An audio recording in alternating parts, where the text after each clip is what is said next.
Episode 85 hunger and food restaurant. Vidhi को ऐसा महसूस हुआ जैसे कि वो किसी लंबे सपने को देखकर उठी हो। उसने अपने सपने में देखा कि एक आदमी ग्रीन कलर की लिक्विड की बोतल लेकर उसके पीछे भाग रहा है। वो उसको पकड़ने के लिए जानवरों से लड़ रहा है और वो पूरी तरह अंधेरों से घिर चुकी है।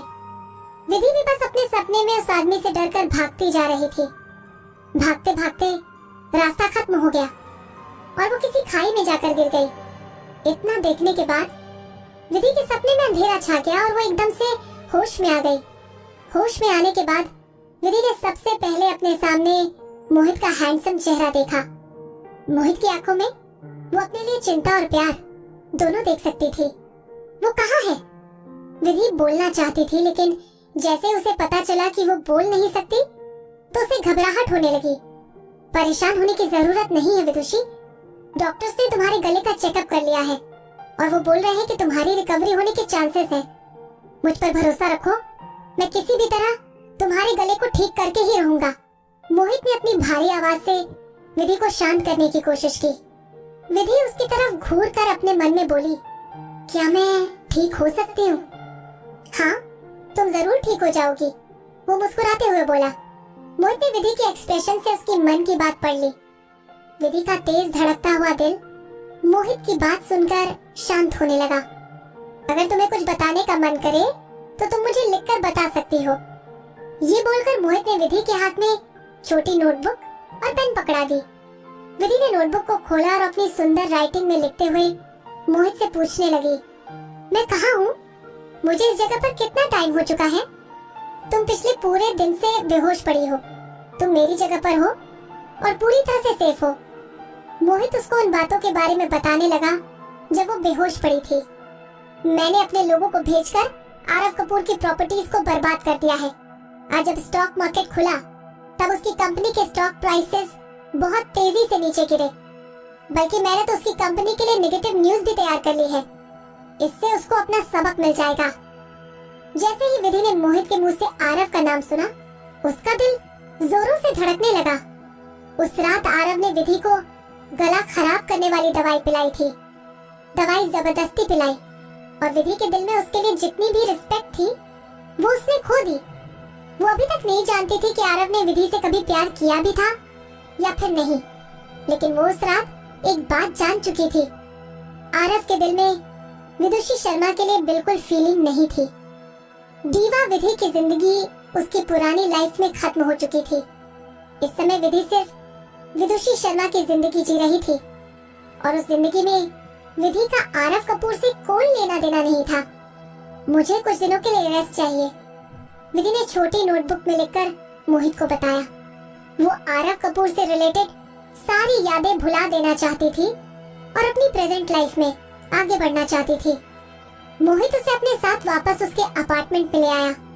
कुछ दिनों तक विधि ने अपने आप को रूम में बंद कर लिया। मोहित उसके लिए परेशान था और उससे रोज मिलने आता रहा।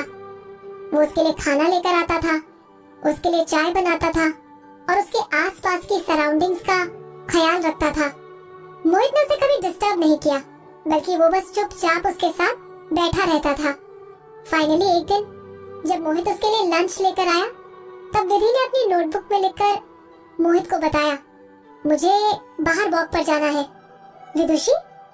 मोहित उसके बाहर वॉक पर जाने के बाद से हैरान रह गया। मोहित ने उसकी तरफ तिरछी नजर से देखा और फिर लिखना शुरू कर दिया, मेरा ख्याल रखने के लिए थैंक यू। अब मैं पूरी तरह ठीक हूँ और आपको परेशान होने की जरूरत नहीं है। मोहित उसकी बात पढ़कर बहुत खुश हुआ और आगे बोला, अच्छी बात है कि तुम ठीक हो गई। चलो बाहर वॉक पर चलते हैं। मोहित और विधि वॉक करने के लिए बाहर निकल गए, लेकिन मोहित ने ध्यान रखा कि वो दोनों ज्यादा दूर न जाएं। हल्की धूप के बीच पेड़ों पर बैठी हुई चिड़ियों की आवाज उन दोनों के कानों में किसी गाने की तरह बज रही थी। घर से इतने दिनों बाद निकलने की वजह से विधि को ऐसा महसूस हुआ जैसे कि उसने फिर से जन्म ले लिया हो। विदुषी के शरीर में आने के बाद भी विधि आरव के साथ बनाई हुई मेमोरीज को नहीं भुला पा रही थी। वॉक करते समय विधि ने डिसाइड कर लिया कि वो अपनी जिंदगी की शुरुआत फिर से करेगी। ये सब विधि ने उसके साथ चल रहे आदमी की वजह से सोचा। जैसे ही वो दोनों गार्डन के बीच आ गए और उनको फूलों की खुशबू आने लगी, वैसे ही मोहित अपने कंधे को विधि के कंधे से टच करने लगा। लेकिन पिछली बार की तरह विधि उससे दूर नहीं हटी। वो चलते हुए एक इलेक्ट्रॉनिक एडवर्टाइजिंग बोर्ड के सामने जा पहुंचे। उस एडवर्टाइजिंग बोर्ड पर कई तरह के खाने की एडवर्टीजमेंट आ रही थी। उस एडवर्टीजमेंट में से एक रेस्टोरेंट की एडवर्टीजमेंट थी जिसमें गर्मियों की शुरुआत होने से पहले एनुअल इवेंट रखा गया था, जहां पर उस रेस्टोरेंट के हेड शेफ की आइसक्रीम सर्व होनी थी। विधि चलते हुए रुक गई और उस एडवर्टीजमेंट को देखने लगी। उस इलेक्ट्रॉनिक एडवर्टीजमेंट बोर्ड की रोशनी विधि के चेहरे पर रिफ्लेक्ट हो रही थी और उसको याद आ गया कि उसको अपनी पुरानी जिंदगी में मीठा खाने का बहुत शौक था। विधि को खाने के बाद आइसक्रीम खाना बहुत पसंद था। उस रेस्टोरेंट की एडवर्टीजमेंट देखकर विधि का आइसक्रीम खाने का मन करने लगा। जो आइसक्रीम उस रेस्टोरेंट में मिलने वाली थी, वो आइसक्रीम सिर्फ उसी रेस्टोरेंट का हेड शेफ बनाता था। हर साल गर्मियों की शुरुआत में किसी लकी लड़की को उस आइसक्रीम को टेस्ट करने का मौका मिलता था।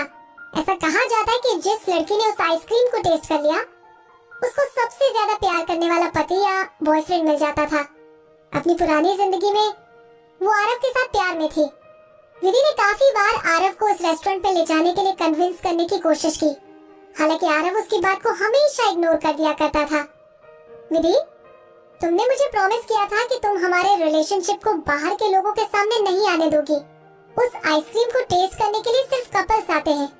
और आरव को डर था कहीं उनके रिलेशनशिप के बारे में बाहर के लोगों को पता न चल जाए। आखिर में 10 साल के ऊपर से रिलेशनशिप में होने के बाद भी विधि उस पर्टिकुलर आइसक्रीम का टेस्ट कभी नहीं ले पाई।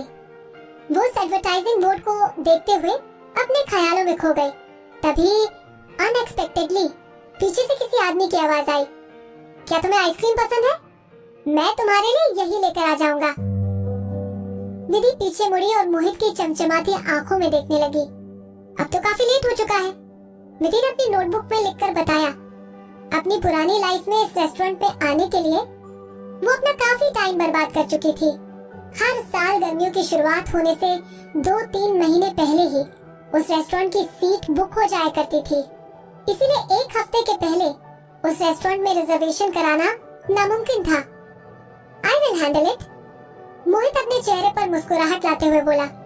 विधि नहीं जानती थी कि मोहित उस रेस्टोरेंट में सीट कैसे बुक करेगा, लेकिन एक हफ्ते बाद मोहित अपने साथ विधि को हंगर एंड फूड रेस्टोरेंट ले गया।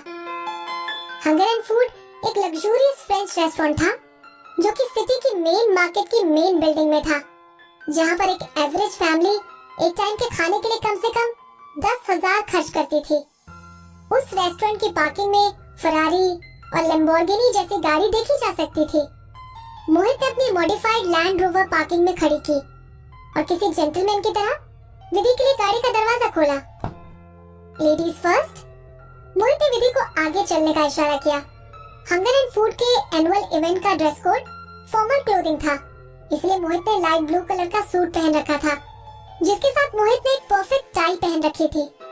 उसके हैंडसम लुक्स की वजह से आसपास से गुजर रही लड़कियां मोहित को पीछे मुड़-मुड़ कर देख रही थी। विधि ने उन लड़कियों को देखकर जेलस फील किया और उसने मोहित का हाथ पकड़ लिया। विधि भी किसी लड़की से कम खूबसूरत नहीं दिख रही थी। उसने मोहित को मैच करते हुए light aqua blue fishtail dress पहनी हुई थी।